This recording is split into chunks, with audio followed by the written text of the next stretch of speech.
Anarcocapitalismo. Esse é um tema que me é caro. Tem um pouco a ver com a minha história. Sei lá, digamos assim, final dos anos 70, começo dos anos 80, eu morei no kibbutz em Israel, portanto estava em busca de uma vida socialista, ver como é que era, o experimento. Participei do congresso de formação de reconstrução da UNE em 79, em Salvador. Na época eu era um aluno da Faculdade Federal de Medicina da Universidade Federal de lá, então. E na época todo mundo era de esquerda.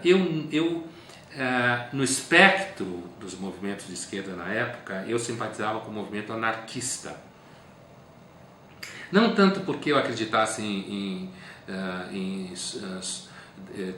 você terminar ou você eliminar a propriedade privada, mas eu gostava do anarquismo justamente porque ele era menos burocrático. Eu já achava que aquela burocracia toda dos comunistas, stalinistas, que tudo era um lixo. Eu já não gostava desse negócio, e então eu simpatizava mais com um certo anarquismo romântico, né? Das pessoas poderem fazer o que quer e cuidar da sua vida.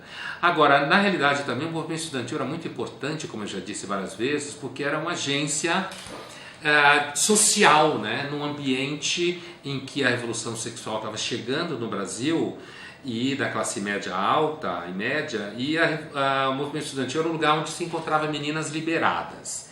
Eu sou daqueles que acham que uma das principais razões do movimento estudantil sempre foi o fato de você conseguir fazer sexo legal num ambiente distante dos pais e com gente descolada.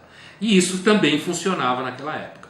Se anarquista pegava super bem, porque era muito raro, os anarquistas tinham a imagem assim de que eram mais radicais do que todo mundo. Agora, de lá para cá, é claro, eu fui percebendo que o discurso socialista como um todo, incluindo o anarquismo socialista, era um delírio, que normalmente era um discurso de gente que não gostava muito de trabalhar, que era um discurso que prevalecia coletivos que, na realidade, impediam a diferença da capacidade produtiva das pessoas, e blá blá blá, essa história toda, não quero voltar a essa lenga-lenga.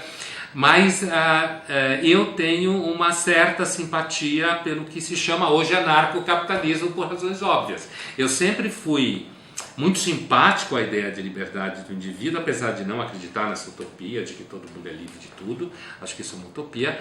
Mas, digamos assim, dentro do espectro de teorias políticas que de alguma forma transitam pelo que você acharia que seria melhor como mundo, né? Se fosse possível ter um mundo desse, eu acho o anarcocapitalismo, pensando em autoras, por exemplo, como a filósofa Ayn Rand, que muita gente conhece agora aqui no Brasil, eu acho que o anarcocapitalismo seria interessante no sentido de que o mercado entregue as diferenças, as capacidades das pessoas cuidarem de você, cada vez menos Estado se metendo na vida, as atividades entregues ao mercado e uma grande dose de liberdade nisso tudo. Então eu tenho, digamos assim, uma simpatia intuitiva, porque o anarcocapitalismo é uma utopia, não dá para ter outro tipo de simpatia.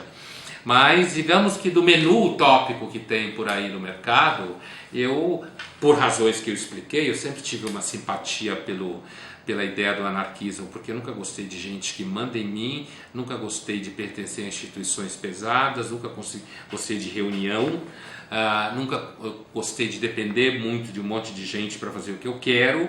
Então o anarquismo, o anarcocapitalismo para mim sempre foi uma ideia nos últimos anos interessante, ou como alguns chamam às vezes de libertarians e tal. É aí um pouco o universo que eu acho que tem mais a minha cara no âmbito das utopias, mas apesar de que eu não acredito em nenhuma delas, e nem nessa como utopia, mas acho que é uma ideia interessante.